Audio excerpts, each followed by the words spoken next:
जय श्री कृष्णा। आप सभी को आषाढ़ मास की अमावस्या की ढेरों शुभकामनाएं। प्रिय भक्तों, आज हम बात करेंगे आषाढ़ अमावस्या किस दिन है। आषाढ़ अमावस्या पर किए जाने वाले दान, पुण्य, पितृ तर्पण, पितृ कर्म और व्रत आदि किस दिन किए जाएंगे।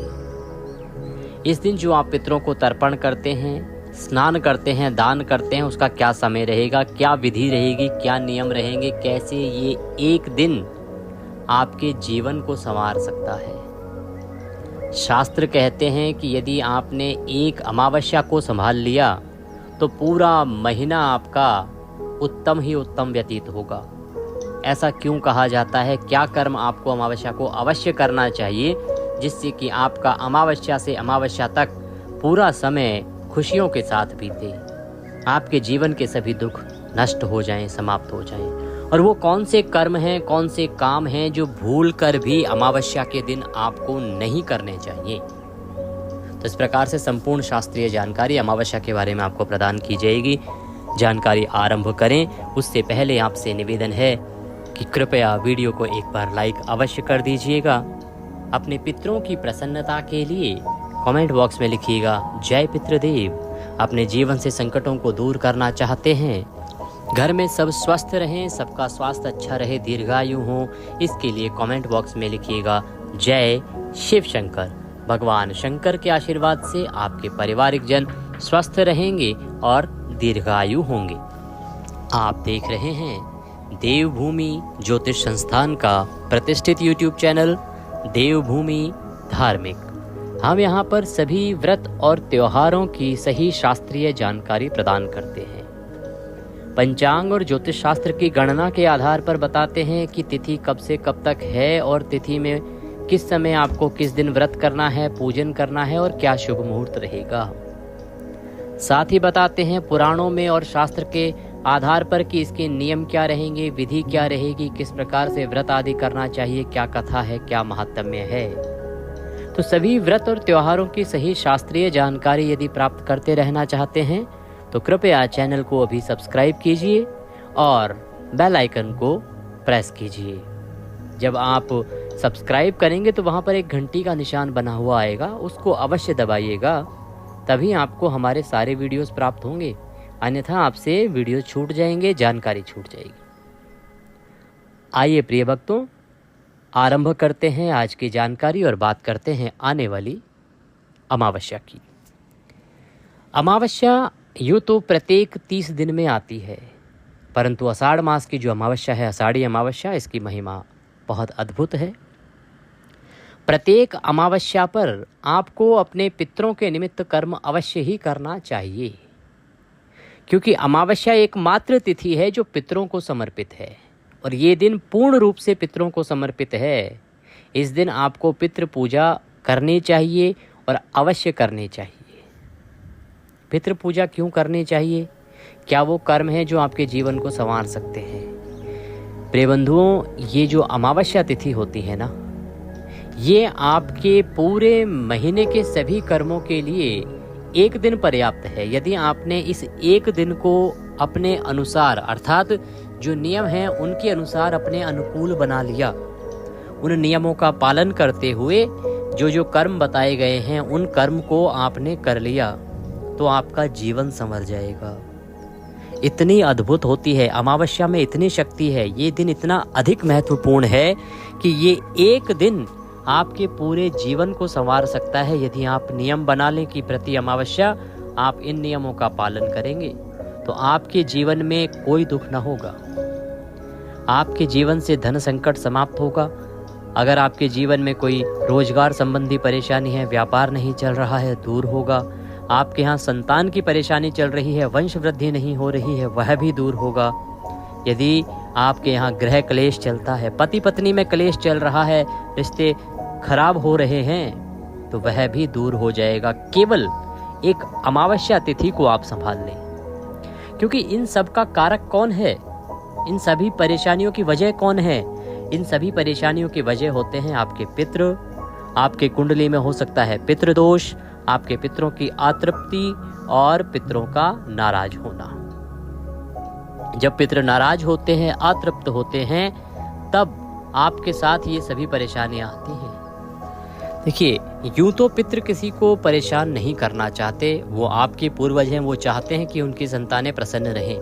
लेकिन जब वो स्वयं परेशान होंगे, या तो उनकी मुक्ति नहीं हो पाई है, कहीं नरक में हैं, किन्हीं कारणों से वो कहीं फंसे हुए हैं, या वो अतृप्त हैं, तो आपसे वो अपनी तृप्ति की कामना करते हैं। वो चाहते हैं कि आप उनके लिए कुछ ऐसे सद्कर्म करें जिससे उनकी तृप्ति हो जाए, जिनसे उनकी मुक्ति हो जाए, वो नरक में कष्ट भोग रहे हैं वहां से वो निकल सकें।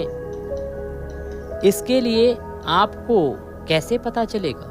क्योंकि जब तक मनुष्य परेशान नहीं होता ना, तब तक वो कुछ भी नहीं देखता। ना किसी ब्राह्मण के पास जाएगा, ना पूछताछ करेगा कि भाई मेरी कुंडली में कुछ दिक्कत है क्या, मेरे ग्रहों में कुछ दिक्कत है क्या। जब वो परेशान होता है तभी वो ब्राह्मणों के पास जाता है, ब्राह्मणों से पूछता है। इसीलिए पितृ जो है मजबूर होकर आपके जीवन में इस प्रकार की परेशानियां उत्पन्न करते हैं, क्योंकि वो स्वयं बहुत परेशान होते हैं और आप उनके प्रति कर्म कर नहीं रहे होते हैं। अगर आप इन सभी कर्मों को करेंगे तो पितरों को क्या आवश्यकता है आपको परेशान करने की। पितृ प्रसन्न होंगे तो आपके जीवन में आर्थिक परेशानी सदा के लिए चली जाएगी, आपके जीवन में खुशियों का आगमन होगा। क्योंकि पितृ जब प्रसन्न होते हैं तो आपके आसपास खुशियां ही खुशियां होती हैं। पितृ यदि अप्रसन्न हो तो वंश वृद्धि तक रोक देते हैं, इस पे ध्यान दीजिएगा। और ये कोई मनगढ़ंत बात नहीं है, ये शास्त्रों में लिखी हुई प्रमाणिक बात है। बात करेंगे कि अमावस्या पर अब आपने कौन से वो कर्म हैं जो करने चाहिए जिससे कि आप इन परेशानियों से बच सकते हैं। क्या है शास्त्रीय विधान, शास्त्र क्या कहते हैं। प्रिय भक्तों, पितरों की तृप्ति के लिए, पितरों की मुक्ति के लिए जितना हो सके आपको करना चाहिए।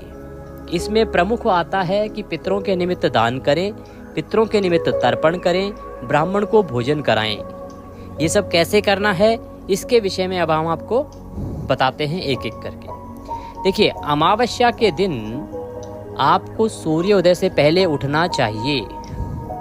सूर्योदय से पहले उठना चाहिए। उठने के बाद संभव हो तो गंगा स्नान करना चाहिए। अमावस्या पर पवित्र नदी का स्नान कहा गया है। अब क्योंकि सबके लिए संभव नहीं है कि आप प्रत्येक अमावस्या पर गंगा स्नान के लिए जाएं और गंगा स्नान कर पाएं, तो उस अवस्था में शास्त्रों में विधान है कि आप घर पर भी गंगा स्नान कर सकते हैं। इसके लिए आपके पास गंगा जल होना चाहिए। सूर्योदय से पहले उठिए। उठने के बाद दैनिक क्रियाकलापों से निवृत्त होकर जब आप स्नान के लिए जल भरेंगे, जो भी आपका नहाने का पात्र है उस पात्र को अच्छे से साफ कर लीजिए। उसके बाद उसमें पहले गंगा जल भरिए। गंगा जल भरिए और गंगा जल भरने के बाद उसमें शुद्ध जल भरिए और फिर उससे उत्तर दिशा की ओर मुख करके हर हर गंगे बोलते हुए स्नान कर लीजिए।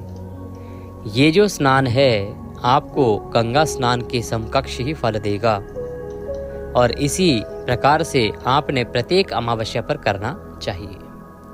ये गंगा स्नान करने के बाद अब आपको पितरों के निमित्त तर्पण और अन्य कर्म करने हैं। एक लोटा लीजिए पीतल का, उसमें पहले थोड़ा सा गंगा जल भरिए, फिर शुद्ध जल भरिए, थोड़े से काले तिल डालिए, अक्षत डालिए, सफ़ेद फूल डालिए, तुलसी का एक पत्ता डालिए, थोड़े से चावल डाल दीजिए और कुशा अगर मिल जाए तो उत्तम है, कुशा उसमें डाल दीजिए। और अब आप उस लोटे को अपने सामने रखकर दक्षिण दिशा की ओर मुख करके आसन लगा के बैठ जाइए और गीता के 7वें अध्याय का पठन कीजिए, अर्थात पढ़िए या श्रवण कीजिए, सुनिए।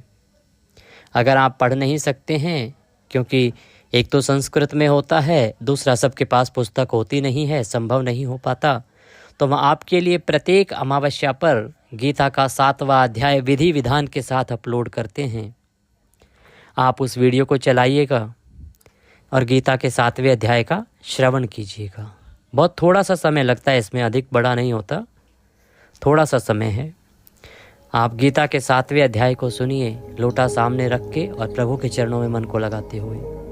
गीता का 7वां अध्याय पूर्ण रूप से सुनने के बाद संकल्प कीजिए मन ही मन कि हे जनार्दन, आज ये जो हमने गीता का 7वां अध्याय श्रवण किया है, इससे हमें जो पुण्य प्राप्त हुआ है, ये संपूर्ण पुण्य मैं अपने पितरों को अर्पित करता हूँ। आप नाम के माध्यम से अपने पितरों को अर्पित कर सकते हैं कि आप अमुक अमुक पितर को अर्पित कर रहे हैं, या आप अपने संबंध रिश्ते के माध्यम से बोल सकते हैं कि अमुक अमुक पितर को आप ये समर्पित कर रहे हैं। और आप चाहें तो सभी पितरों के निमित्त संकल्प कर सकते हैं कि ये संपूर्ण पुण्य मैं अपने सभी पितरों को अर्पित करता हूँ, इससे वो तृप्त हों। इस प्रकार से ये जो गीता का 7वां अध्याय आपने श्रवण किया है, इसका पुण्य आप अपने पितरों को अर्पित करेंगे। आप कहेंगे पंडित जी, गीता का 7वां अध्याय तो हमने सुना, पितरों को अर्पित क्यों करना है? देखिए, गीता का 7वां अध्याय शास्त्र कहते हैं कि पितरों की तृप्ति के लिए या आपका परलोक सुधारने के लिए सर्वोत्तम है। इसके श्रवण करने मात्र से जो पुण्य प्राप्त होता है वो आपकी मुक्ति में सहायक होता है। जिसको भी वह पुण्य मिलेगा उसको मुक्ति का मार्ग प्रशस्त होगा। अब क्योंकि आपके पितृ जो हैं वो अब स्वयं तो पढ़ नहीं सकते, स्वयं तो इस कर्म को करके वह पुण्य अर्जित कर नहीं सकते, इसीलिए आपके माध्यम से ये पुण्य करवाया जा रहा है और उनको अर्पित किया जा रहा है। क्योंकि पूर्वजों को ये पुण्य अर्पित करना आपका दायित्व भी बनता है, इसलिए आपको ये पुण्य अपने पितरों को अर्पित करना चाहिए। हाँ, कभी जब बहुत अधिक समय हो जाए तो आप स्वयं के लिए भी इसे एकत्र कर सकते हैं, क्योंकि ये जो पुण्य कर्म है ना, ये बड़ा लाभकारी है। मैं तो सबको सलाह देता हूँ कि ऐसे किसी पर निर्भर ना रहें, स्वयं पहले ही इतने कर्म कर लें कि आपको परलोक जाने के बाद अपने आने वाली संतानों से आवश्यकता ना रहे कि वो जब कुछ करेंगे तभी आपको तृप्ति मिलेगी। पहले ही इतने पुण्य कर्म करके जाइए कि आपको दूसरे के पुण्य कर्म की आवश्यकता ही ना पड़े। इसलिए जितना हो सके सद्कर्म करते जाइए। तो प्रिय भक्तों, इस प्रकार से गीता के 7वें अध्याय का श्रवण करके संकल्प किया आपने कि आप अपना पुण्य जो है उनको अर्जित कर रहे हैं। अब आपने पितरों का तर्पण करना है। तर्पण कैसे करेंगे? तर्पण करने के लिए एक पात्र ले लीजिए, बड़ा पात्र लीजिए, जो लोटे में जल है इसी से तर्पण होगा। तो तर्पण करने के लिए जो आपका सीधा हाथ है ना, उसमें अंगूठा और अंगूठे के साथ वाली जो उंगली है, इसका जो बीच का क्षेत्र है, ये तर्पण के लिए क्षेत्र है। पितृलोक कह सकते हैं इसको, पितृ क्षेत्र कह सकते हैं इसको। यहाँ से जल अर्पित करना होता है आपने पितरों को।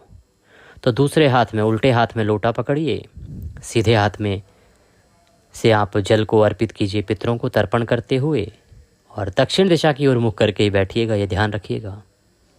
और आप पितरों का तर्पण कीजिए इस जल से। ओम पितृश्य तर्पयामि, ओम पितृश्य तर्पयामि, ओम पितृश्य तर्पयामि, ओम पितृश्य तर्पयामि।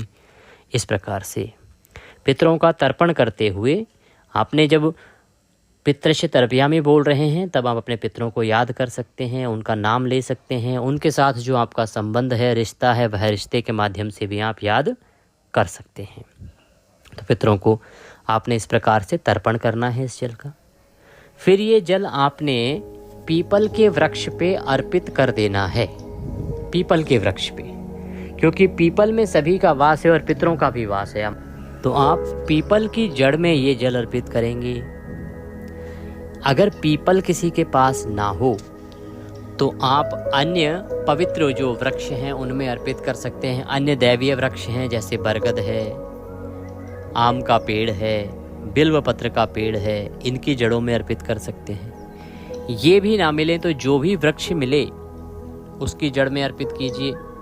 या कुछ ना हो तो आपके घर में छोटे छोटे गमले होंगे, प्लांट्स आपने लगा ही रखे होंगे, तो उन प्लांट्स में अर्पित कर दीजिए। पर जहाँ भी जल अर्पित करें ऐसे स्थान पर अर्पित कीजिएगा, ऐसे अर्पित कीजिएगा कि ये जल पैरों में ना आए, पैरों में ना आए। जब आप पीपल पर जल चढ़ा रहे हैं तो अपने पितरों को याद कीजिएगा कि हे मेरे पितरों, ये जल मैं आपको अर्पित कर रहा हूँ। मैंने गीता के 7वें अध्याय का श्रवण करने का पुण्य आज आपको अर्जित किया है, अर्पित किया है। इस जल से आप तृप्त हों, आप जहाँ भी हैं वहाँ प्रसन्न हों। आपके जीवन में यदि कोई परेशानी चल रही है तो वह अपने पितरों से बोलिए, जिससे कि वो आपकी सहायता करें कि हे मेरे पितरों, मेरे जीवन में आर्थिक संकट चल रहे हैं, मैं आर्थिक रूप से बड़ा परेशान हूँ, या अगर परिवार में कलह कलेश चल रही है उसके बारे में बताइए। रोजगार से संबंधित जो भी आपके जीवन की परेशानियां हैं वो अपने पितरों से प्रार्थना कीजिए कि वो इन परेशानियों के लिए कुछ करें और शीघ्रता से इनको दूर करें। इस प्रकार से प्रार्थना करते हुए जल अर्पित करें, जैसे कि वो जल को स्वीकार करें, ग्रहण करें। इससे आपके जीवन के संकट कम होंगे, आपके जीवन की इस प्रकार की जो बाधाएं हैं वो दूर होंगी। एक तो आपको ये कर्म करना चाहिए, गीता के 7वें अध्याय का श्रवण करके विधि विधान से उसका पुण्य अपने पितरों को अर्पित करना है। इसके अलावा आप इस दिन ब्राह्मण भोजन कराएं, अपने पितरों के निमित्त ब्राह्मण को बुलाएं, ब्राह्मण को घर पे निमंत्रण दें और भोजन कराएं और दान दक्षिणा आदि दे के विदा करें। अगर भोजन ना करा पाएँ, क्योंकि सबके लिए संभव नहीं है, जो करा सकते हैं भोजन वो भोजन कराएं। जो भोजन नहीं करा सकते वो खाद्य सामग्री लें। खाद्य सामग्री जैसे दूध का पैकेट ले लिया, फल ले लिए, उसमें दक्षिणा रख के वह ब्राह्मण को दे दी या मंदिर में दान दे आए, योग्य ब्राह्मण को या मंदिर में। अगर ये भी नहीं तो आपने रस ले लिए, बिस्किट ले लिए, साथ में दूध का पैकेट ले लिया, दक्षिणा रखिए और वह मंदिर में दे दीजिए। ये ऐसी चीज़ें जो आसानी से उपलब्ध भी हैं और आप कर भी पाएंगे, क्योंकि आपको ऑफिस जाना है, अपने रोज़गार क्षेत्र पे पहुंचना है, समय की पाबंदियां होती हैं तो संभव नहीं हो पाता। तो उस अवस्था में ये कर्म आप अवश्य कर लें कि इतना लेके और आप वो ब्राह्मण को दक्षिणा रख के दान दें। दान जो देंगे वो योग्य ब्राह्मण को दीजिएगा और संकल्प अवश्य ही कीजिएगा, इसका ध्यान रखिएगा। अब अगर ब्राह्मण वहाँ पे संकल्प ना करवाते हों आपके यहाँ पे, तो आप घर से ही इसका संकल्प करके लेके जाइएगा। विधि मैं आपको बता देता हूँ। जो भी आप सामग्री दान दे रहे हैं आज के दिन, अमावस्या के दिन, उसको सामने रखिएगा और अपने सीधे हाथ में जल लीजिएगा। 1 रुपये का सिक्का दक्षिणा के रूप में कम से कम रखिएगा, अधिक जो भी रखना चाहें वह रख सकते हैं। और 3 बार बोलिएगा ओम श्री विष्णु, ओम श्री विष्णु, ओम श्री विष्णु।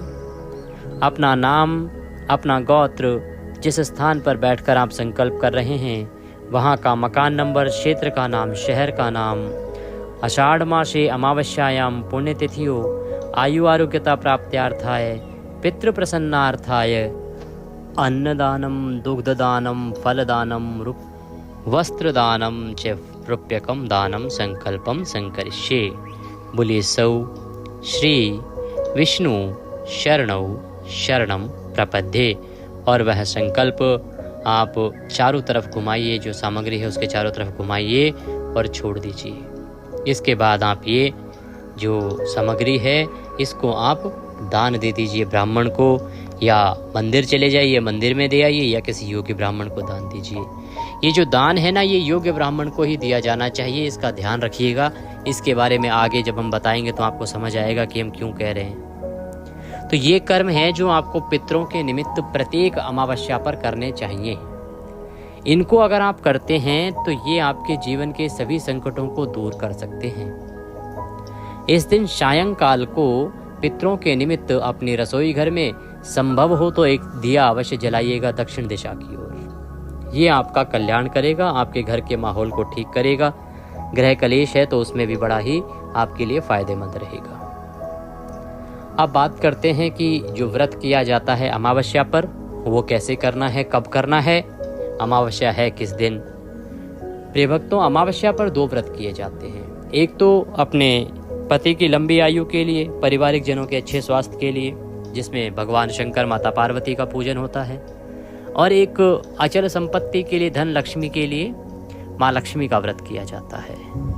तो दोनों ही में जो भी आप व्रत करते हैं उसके लिए बताते हैं सूक्ष्म रूप से कैसे पूजन करना चाहिए। आपके पास तस्वीर या प्रतिमा होनी चाहिए भगवान गौरी शंकर की या माता लक्ष्मी की, जिसका भी व्रत आप कर रहे हैं। उसको चौकी पर स्थापित कीजिए। स्थापित करने के बाद आप स्नान कराइए। पद्य अर्घ आचमनी के लिए 3 बार जल के छींटे दीजिए फूल से। फिर स्नान के लिए जल के छींटे दीजिए। पंचामृत बनाइए। पंचामृत बना के और पंचामृत को पुष्प पे लगा के वह अर्पित कीजिए। पंचामृत स्नान कराइए। फिर पुनः शुद्ध जल से स्नान कराने के लिए शुद्ध जल के छींटे दीजिए।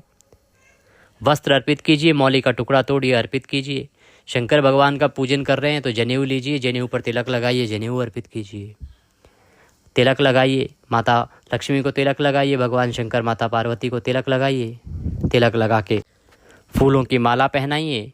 पुष्प अर्पित कीजिए, धूप दिखाइए, दीप दिखाइए, नैवेद्य के रूप में जो भोग आप अर्पित करना चाहते हैं अर्पित कीजिए। फल हो तो फल चढ़ा दीजिए, नहीं तो मिश्री लीजिएगा, मिश्री अर्पित कर दीजिएगा। फिर आचमनी के रूप में पुनः एक बार जल के छींटे दीजिए। तांबूल अर्पित कीजिए, पान का पत्ता लीजिए, उस पर 2 लौंग, 2 इलायची और 1 सुपारी रखिए और वह आप अर्पित कर दीजिए। इस प्रकार से तांबूल अर्पित कीजिए। तांबूलम पूंगी फलम। शुभ दक्षिणायाम, दक्षिणा अर्पित करेंगे। दक्षिणा हाथ में लीजिए, जो भी आप अर्पित करना चाहते हैं भगवान से निवेदन करते हुए दक्षिणा अर्पित कर दीजिए। हाथ जोड़ के नमस्कार कीजिए और फिर आप कथा सुनिए। जो अमावस्या व्रत की कथा है वह कथा सुनिए, बड़ी कल्याणकारी कथा होती है। कथा सही चैनल पर ही सुनिएगा। आप चैनल को सब्सक्राइब कर लीजिए अगर आपने अभी तक सब्सक्राइब नहीं किया है तो, जिससे कि आप सभी व्रत त्योहारों की सही कथा को सुन सकें। तो कथा सुनिए, कथा सुन के आरती कीजिए। आज के दिन गजेंद्र मोक्ष का पाठ भी अगर श्रवण करते हैं तो वह भी कल्याणकारी है, पितरों की तृप्ति में वह भी सहायक सिद्ध होता है।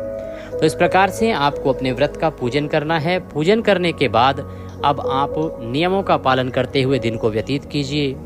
ब्रह्मचर्य का ध्यान रखिएगा, किसी का बुरा ना करिएगा, अहित ना करिएगा और नियमों का पालन करते हुए अपने व्रत को पूर्ण कीजिएगा। ये है विधि पूजा की कि किस प्रकार से आपने पूजन करना चाहिए अमावस्या के व्रत का। अब बात करते हैं कि अमावस्या पर आपको क्या नहीं करना चाहिए, जो सबसे अधिक पाप उत्पन्न करता है यदि आप अमावस्या पर वो करते हैं तो। प्रिय भक्तों, अमावस्या पर कुछ कामों की पाबंदी है।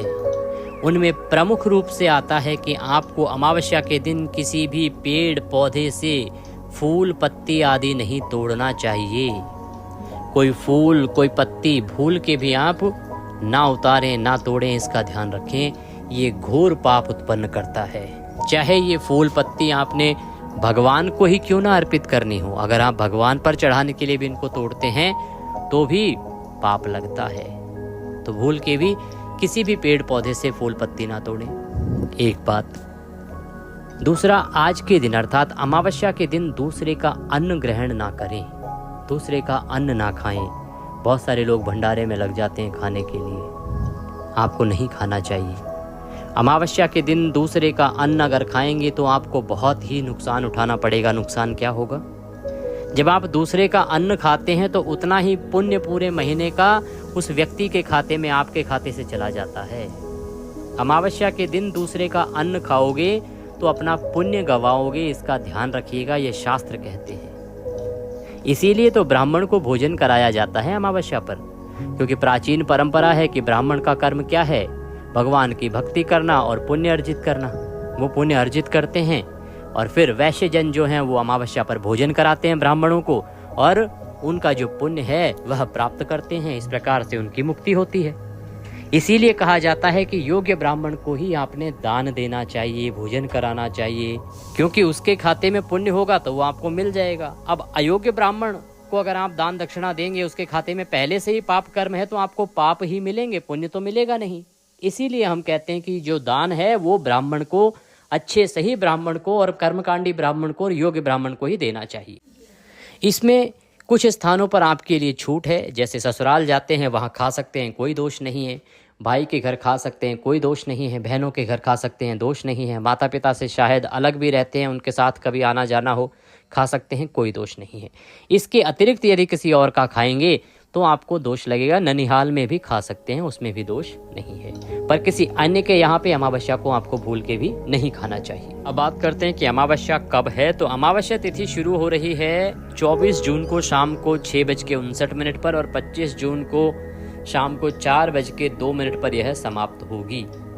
ऐसे में उदया तिथिमान के अनुसार 25 जून को अमावस्या है। 25 जून को भी स्नान दान धर्म सब कुछ किया जाएगा। व्रत आदि भी 25 जून को ही होगा। सूर्य उदय से लेके और 10:15 तक उत्तम समय है। इसमें पितृ तर्पण कर लीजिए, दान पुण्य के कर्म कर लीजिए, बहुत ही कल्याणकारी रहेगा। पीपल पर जो जल दिया जाता है पितरों का तर्पण, उसके लिए कुतुब काल उत्तम होता है, वह 11:30 से और 12:15 के बीच में रहेगा। यहाँ जानकारी पूर्ण होती है। वीडियो अच्छा लगा हो तो लाइक अवश्य कीजिएगा, कमेंट बॉक्स में लिखिएगा जय पितृदेव, हर हर महादेव। चैनल पर नए हैं तो सब्सक्राइब करते जाइएगा, जिससे कि सही जानकारियाँ प्राप्त करते रहें। जय श्री कृष्ण।